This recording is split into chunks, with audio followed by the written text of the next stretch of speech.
doing a little field trip to the art supply store. I want to get that paper for soft pastel called Pastel Matte by Clairefontaine. It's kind of like sandpaper. It was recommended to me and I want to try it. I've been wanting to try it for a long time, so I'm gonna get that and maybe a couple other things.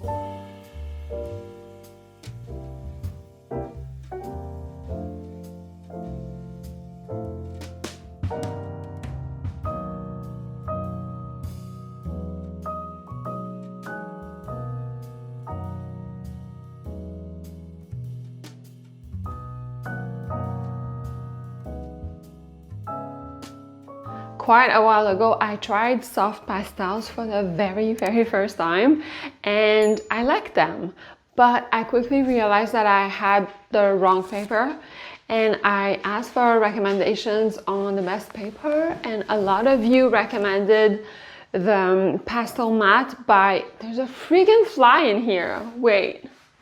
A lot of you recommended Pastel Matte by Clairefontaine, and I wanted to try the paper. So at the art supply store, I saw that they had tablets, but the paper is really expensive. It was $60 Canadian for a small-ish format of 9 by 12, only 12 sheets, $60. I was gonna buy it, but I felt like, reluctant just because I didn't know how I would love it. But then I asked if they had single sheets and that's what I got. A giant single sheet of white pastel matte, and I'm surprised by the texture. I thought it was gonna be like sandpaper, but it's not. It feels, how does it feel? Kind of like suede. It doesn't feel rough to the touch at all. It's kind of soft but matte, like suede-ish kind of, and underneath it's like a slick glossy undercoat. So I'm really surprised by the texture. I wasn't expecting that. But while I was looking at the single sheets, I saw other soft pastel papers that were more like sandpaper, so I decided to try a couple just to see what I would like the most, like what kind of texture would feel better for me. There was so many of them that had beautiful colors, but I didn't want to explore colored paper right away just because I'm not familiar with it. I decided to go white. I could have gone mid-tone, but I went white just to compare things together. This one is a Art Spectrum, and it has that sandpaper feel. It's not like a super heavy sandpaper feel, but it's kind of like an extra fine sandpaper that you would buy at the store, I guess. That's how it feels. It feels like rough to the touch.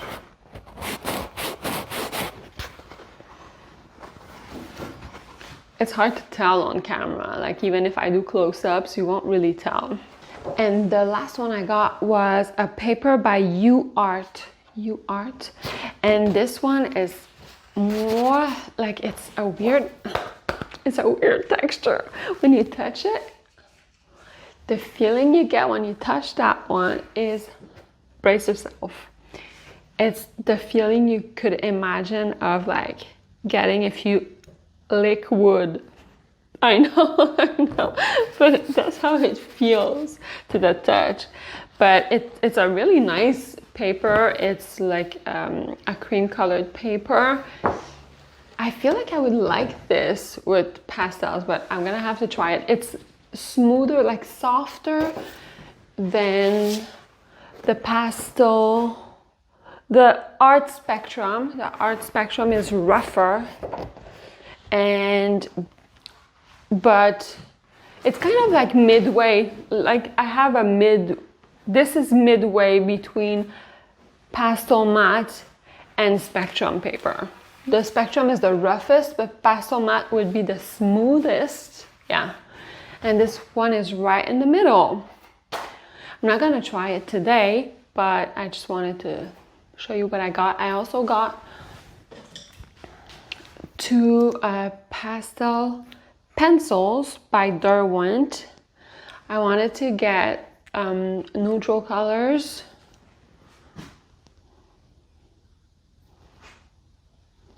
So I got 2 greens. One is olive earth and the other one is crag green. I also got 3 soft pastel like crayons by Schminke, I think. It's so messy. I'm afraid to handle it. They put it in this box. I put this box in my purse and the dust fell all over my purse and took me half an hour to wipe it. I'm gonna get gloves and I'm gonna show you. I just don't want to dirty my fingers, but let me show you the colors. I'm just using a glove because they're very powdery. Lake is having, I think she found a fly. She's like chasing a fly. All right. Okay.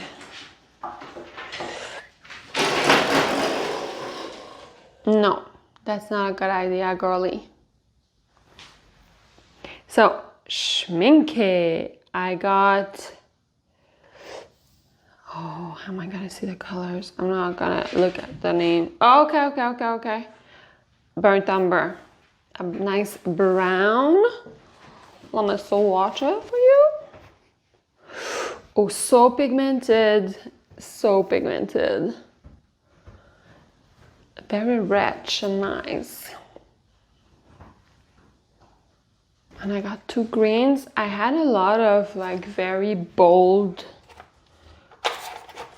pastel colors that were more like teal green, but very stark. So I wanted more muted greens. So we have an olive green and a leaf green. So the leaf green, they're so smooth and they feel kind of buttery. And the olive green,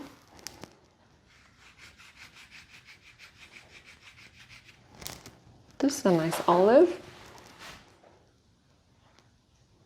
And since we're here, I'm gonna swatch those 2 pencils that I got. Why not show you? Olive green. It's pretty dry, but it's fine. It's for details, you know, so I'm okay with that. And that crag green, I don't know what crag means. I'm gonna have to look that up. It's a soft yellowy green, like a muted down. This is not that neutral, but these are nice. Tiny haul. I got the nicest surprise from the post lady just now. I'm gonna open this with you. I'm really excited. I've been waiting for this for like weeks, 2 or 3 weeks. A couple of videos ago, I was telling you I was exploring minimal landscapes and I was talking about an artist that I really loved. Like I love all of his work. He does like minimal, very nice. I gushed about it in that video. So I'm gonna link the video for you to watch and go back if you're curious. And I'm gonna link his Instagram. I think his work is super beautiful. If you like landscapes and if you like simple type of work, not necessarily realistic, but like minimalist work, you would really like his work. I love it. And the reason I like the minimalism in it is that it feels endearing and calming to me when I look at the paintings, you know? I bought one of his paintings. I paid $400 Canadian and shipping included, which is I find is a good price. Not that I could really afford it. I mean, my budget is pretty tight right now, but I kind of talked about it with David. I've wanted a painting of his for maybe 2 years, but I contacted him last year, but for some reason on Instagram, he never received the Instagram. And he's in the Ukraine, and with everything that's happened, you know, finally he wrote back to me about a month ago and I was able to get a painting. I'm so excited. Buying artworks always feels so special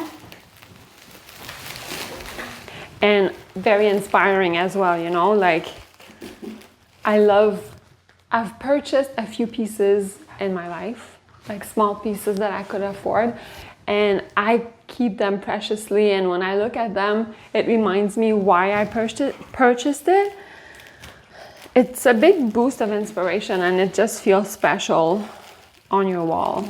I can't believe it. I'm very excited about it. Okay, let me get it open and I'll show you. Oh, and it's framed. Yeah, I kind of forgot that it was framed. So this is the color of the frame. It's like a nice lavender color.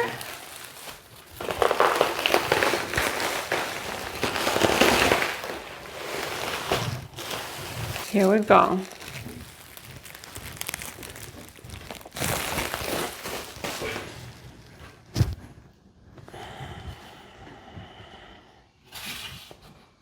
Oh my God.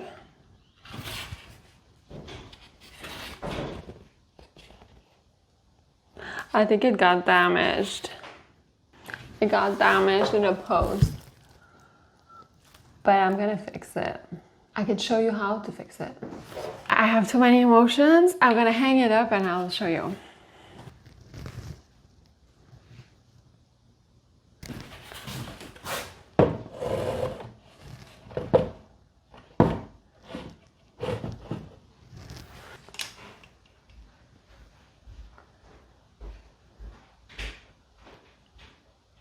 This is where it got damaged. There's a little hole, but I'm gonna fix it.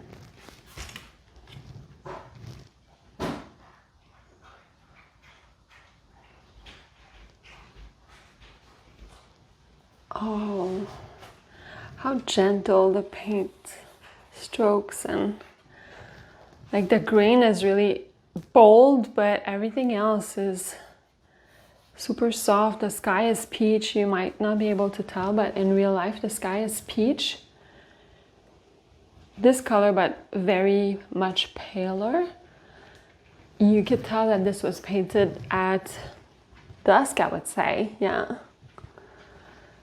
And the lavender frame makes it so special. I have so many emotions. I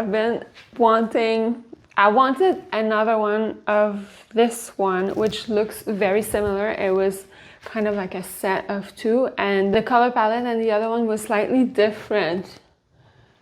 But I loved both, and I was kind of like debating which one to get. And in the end, the other one was sold, so the choice was made for me and I got this one. So I've been wanting this painting for over a year, and I got it. Also, I got official papers.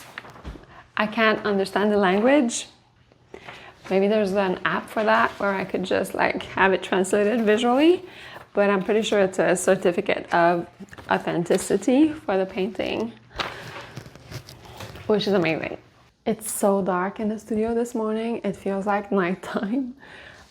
This is what we're working with. I'm ready to fix the painting, the little dent that there was in the painting. It's not like a big rip, it's just a puncture, and it looks, but it's visible. There's a little line, like a shadow, a black dot on the painting that I want to fix. I'm being really cautious. Obviously, I don't want to change the painting in any way, but I also wouldn't want that rip to like get worse, and visually it's bugging me. I don't want it there, you know.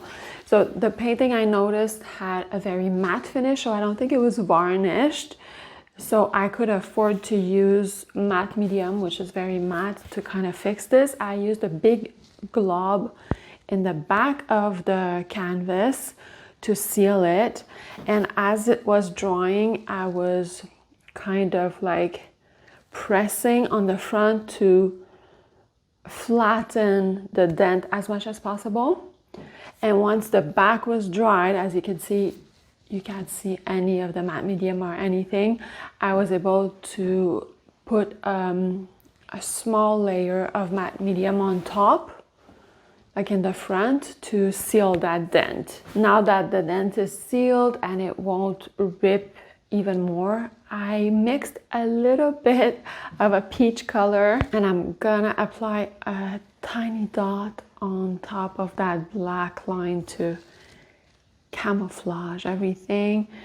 It's gonna be pretty much impossible to get the right shade, I'm assuming, but my first step is to use this pale peach color to cover the black line in the smallest non-intrusive way possible. And once it dries, I'll see how I have to adjust the color.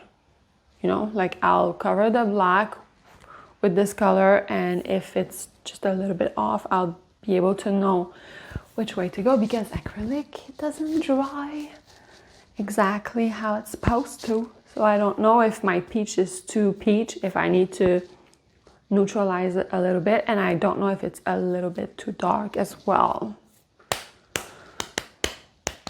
But the painting is beautiful. It's gorgeous. I'm using the smallest brush ever. I just don't want to change it in any way. Just want to cover this dent. Dook. Dook. All right.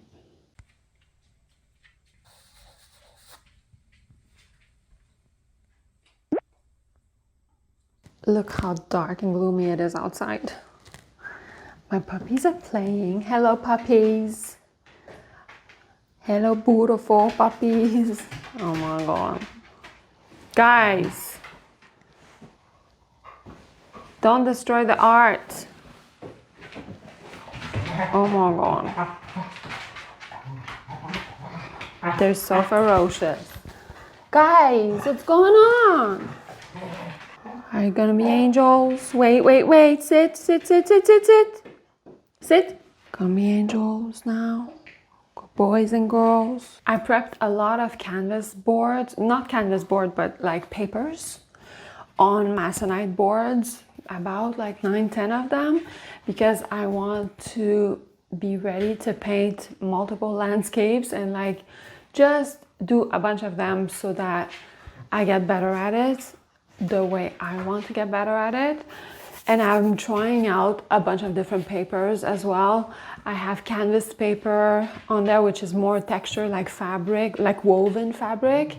And I have expensive paper, cheaper paper, watercolor paper.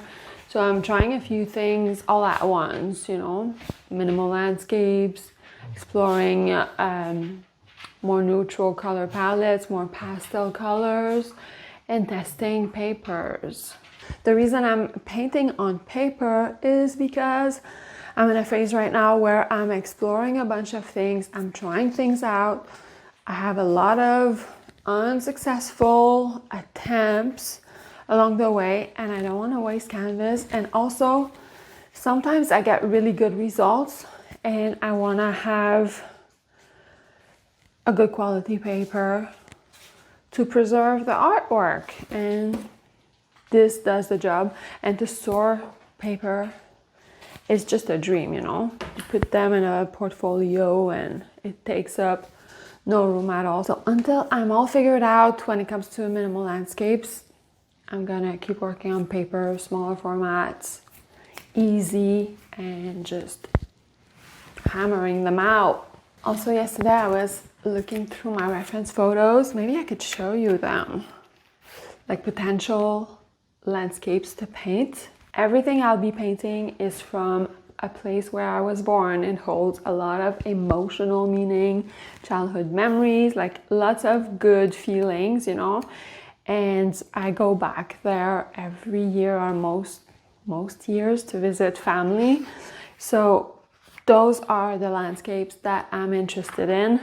I don't want to paint any random landscapes, you know. It's good for practice to paint something pretty that you see as a reference wherever, but to me it doesn't really hold the test of time. Like 10 years from now, looking at a painting that I just picked on like a website, a royalty-free website, it doesn't do it for me. But if it's like my grandpa's farm or like somewhere by the sea where we would go and pick rocks and spend time, it's worth putting all my heart and all my time into painting it. Here I'll show you a couple potentials really quickly. So this is from the village, small little village where I was born in autumn. This is the big town. There's a famous lighthouse. This is the lighthouse at night. Look at the pink clouds in the horizon. This is the lighthouse in the middle of the day. The sunset by the sea. I zoomed in really close and I could see boats in the horizon. It's gorgeous. It looks like the sky is burning, a flame. Another close-up with fishing boats. The close-up was actually this section, like that, but the whole scene at sunset was this.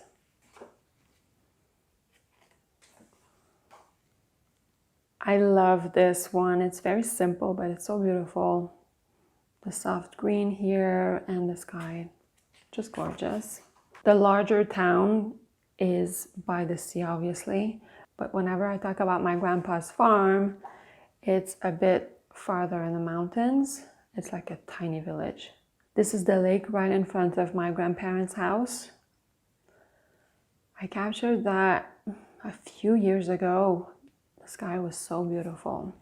I like this photo because the moon is here. I have a few shots where you see the moon clearly, so I will add that moon for sure. I've painted this a couple of times, but I have an idea for this. Sometimes the sky is really unreal up there. The clouds and the blue of the sky. Now it's teal because I kind of played around with colors, but again, the lake, on the farm, the farm at dusk. Look at that sky. This is during the day on a sunny day, and this is at dusk. How poetic. Love it.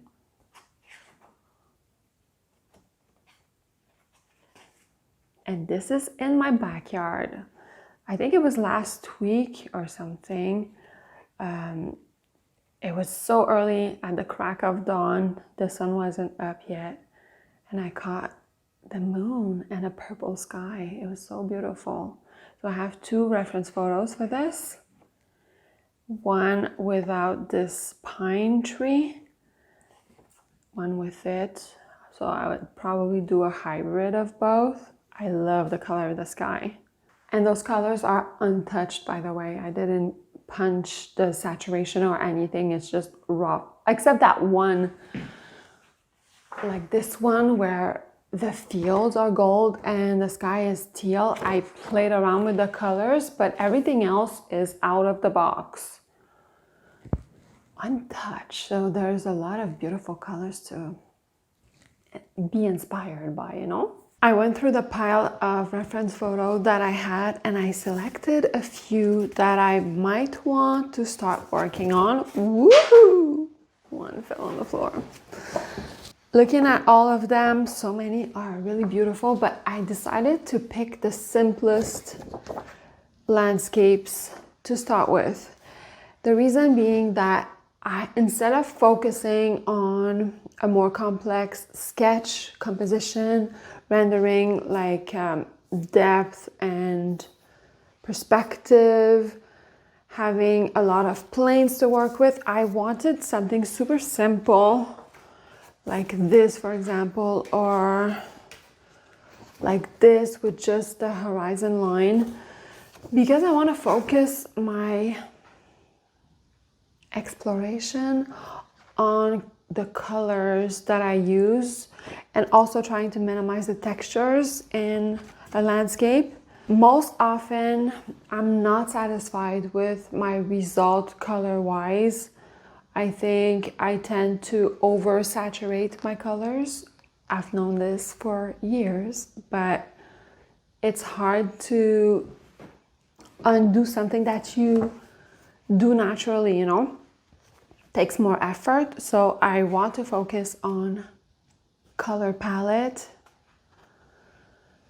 knowing what's gonna work for me so that I get to a result that is exciting and interesting and well balanced to my eye.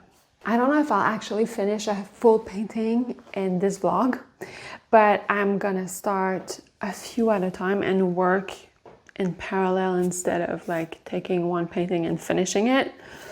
I think that one of my problems is just that trying to complete a painting too soon without letting it sit and breathe for a while. Very often, I think a painting is only midway through when in fact it could easily be 90% done when it comes to minimal landscapes. But I tend to overwork it to the point where when the result is in, I find it to have too much detail and to not be simplified enough. So my goal is really getting the first layer done and then focusing on colors super much and putting the very basic elements in place and letting it sit. It's kind of hard to go against your nature. I feel like what I love to look at and what I admire art-wise is very far from what naturally flows out of me. And there's a part of me that's wondering, that's thinking, maybe I shouldn't. Maybe I should just go with what's natural and put my energies on trying to love that. But then there's a part of me that's like, there's the challenge of being able to get there, to work hard and succeed at creating things that I've admired for so long, you know? I don't know. I don't have the answer for it. I'm just thinking out loud. And talking about, let me go get that painting I bought just to show you something. Because I had to fix the dent and do color matching. It really was surprising to see that this sky that is like a pastel-y peach, like a very pale peach color, is actually very much neutralized, as in it's a grayish peach. It's not a saturated peach. You know what I mean? Like, you can create a pink with just white and red and bring the pink to be the palest shade, but it's still gonna be very pure because you didn't add a complementary color, like adding a little bit of blue and yellow to muddy that light pink. You can also do it by adding a little dot of black to make it a bit grayish. I was really surprised that this peach was neutralized. It wasn't just white and a dot of orange at all. If I had done that painting, I would not have neutralized that color. And I think this painting works because the balance between the neutral colors and the super vivid colors is really like thought out.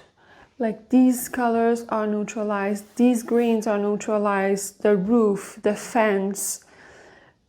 This purple might even be a little bit more grayish, whereas the green is obviously super bright. This peach is probably out of the tuber almost, but this blue, although it looks very blue, in looking at it in real life, I think there's a dot of gray in there. If everything, let me just block this off to show you what I'm thinking. If the sky had been as intense as all of this would not have been as interesting. Whereas here, because the sky is more neutralized, then when you add this pop, it makes this horizon line really pop, really come at you and be interesting. I got a lot of work to do color-wise,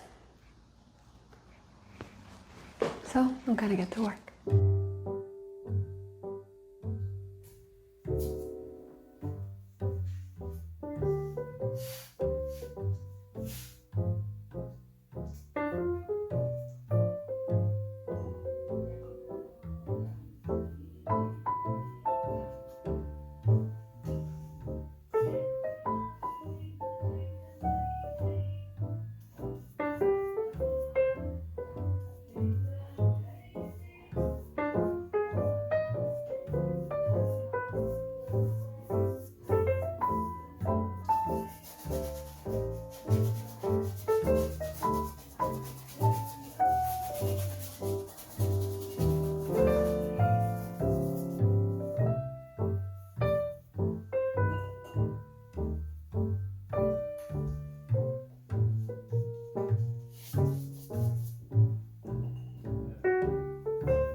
Note to self number one, I don't like to paint with acrylics on watercolor paper.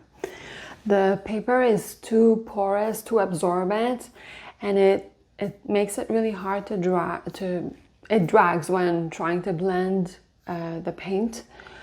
So I'm trying to gesso my next painting on watercolor paper. I just gotta remember that because I really did not like it. I don't have that problem when it's canvas paper, but watercolor paper feels too absorbent. My second note to self is simplification is hard. I'm having a lot of problems simplifying my reference photo. I don't know, for some reason when I sit at a canvas and start painting, I just try to replicate what I'm seeing instead of doing an interpretation of my reference. And because I want to be expressive and not very realistic, I don't care to replicate accurately, so it becomes a big old mess, but not in a good way. And what I actually want is a major simplification of what I'm seeing. So I scrapped this entire first layer and I redid it. The colors are a lot darker in the sky in my second attempt, but it's much more simplified. So in the end, I'll see, like once I put the tree line, I'll see if my colors are off, but at least it's a simplified version of my reference photo. Minimalism is hard.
She's barking at herself.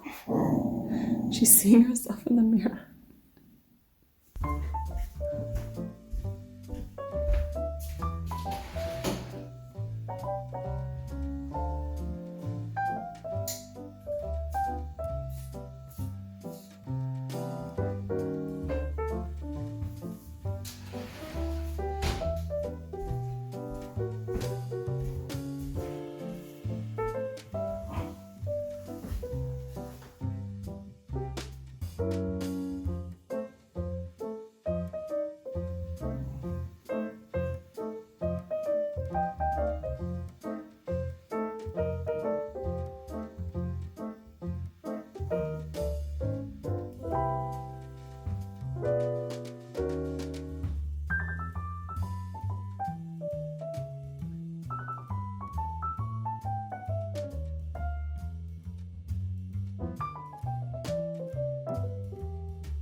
let's talk about these paintings.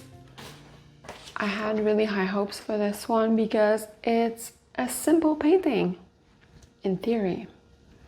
I forgot how difficult it is to paint trees. There's a technique to create a realistic tree, the way the branches grow, and it's a lot harder than it looks. I knew that already, but I wasn't cautious enough when I painted, and I hate it. I really hate it.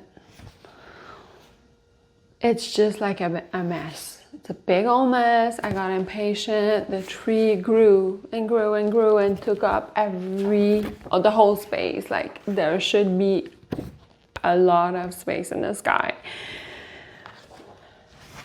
This is a big mess. The great thing about this though is that I had a good starting point. I had a nice blending and gradient. The color values were really good. I was very good at neutralizing my purple so that they weren't like super vibrant purple. And I got a really nice gradient and beautiful light at the horizon. Bravo, Syndia.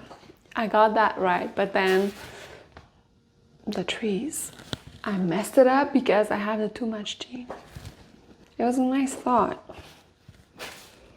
Better luck next time. I don't think I showed the process of painting this one. The reference photo is so beautiful. So beautiful. It's like a very soft, there's a calm and softness to this sunset, and I really like it. Did I succeed in rendering it? It's pretty good, I think. Let's start with what I like. I do like that I got the color values pretty good. Like the different shades, I was able to neutralize the colors and foliage and clouds, and mostly keep my saturation at the horizon. So proud of myself for that.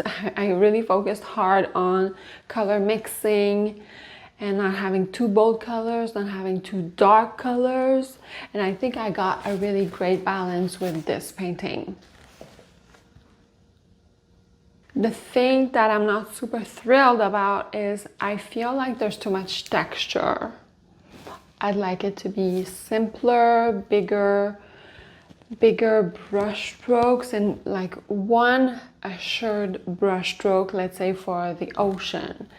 Same for, well, the clouds, maybe simplifying the clouds even more, like one swoop for the cloud. Like this dark grayish blue should have been, in my opinion, one big swoop, and then adding the grayish purple and the grayish and the orange within the cloud. But just one self-assured intentional brush stroke and don't touch it. But I went back, blended things out. That's not the look I'm going for. I just want simplified, interesting, like visuals.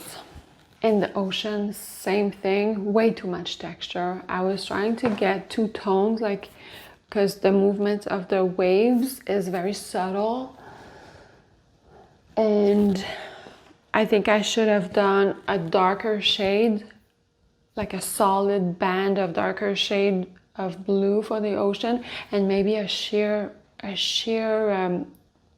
grayish blue on the lighter side, but going over in one swoop, and that would have given me a bit of transparencies, but not so much movement, so much texture. But the texture that I'm okay with is in the foliage here in the foreground. If I had only that as texture and more three-dimensional like feeling of colors, I would have been happy. But now, because there's some in the clouds, there's a lot in the ocean, and then the foliage, it's too much for what I'm looking for. I'm not saying it's bad, I'm not saying it's not what I should do. I'm saying I'm on a quest to go somewhere and I didn't go where I wanted to go. I went somewhere else. Looking at it, I like it, but it's not where I wanted to go. So I'm 70% there. 70 is good. 70% is good. I got the colors right. And color is a big issue for me. So it's a win. I think my favorite is this one. If I look at the reference, it's very similar, but a lot more simplified. You'll say to me that this is pretty simple as a painting, you're right. But the sky, as you saw in the beginning and I mentioned, I started doing it super textured and so many colors, and then I went back and I toned everything down, and I did exactly what I was hoping for this one, where I used very intentional brush strokes to create the elements in the painting that I wanted. So there's a cloud here, but it's not like 25 colors and a lot of blending or anything. It's just like one swoop. That's what I want. The moon, is the moon too big? It might be a little too big. It might have been more interesting and like mysterious if it was daintier. But overall, listen, it's not perfect. That blue might not be ideal, like the pristine, perfect color, but overall it's good. It's my favorite. What have we learned today? We've learned that simplifying is hard. It's really hard. We've learned that there's hope because my colors are better. Neutralizing color is really important if you want like a good balance in a painting, and if you want to put a focus on a specific area, especially for a sunset. For this to pop, everything around it has to be more subtle and toned down. I'm getting there. What else have we learned? Oh yeah, we also learned that I don't like to paint on watercolor paper with acrylic. Canvas paper is pretty good, actually. I hope my trials and tribulations have inspired you in some way. If you'd like more inspiration, you can go watch this one next, and I will see you in just a few days for another one. Thanks for watching.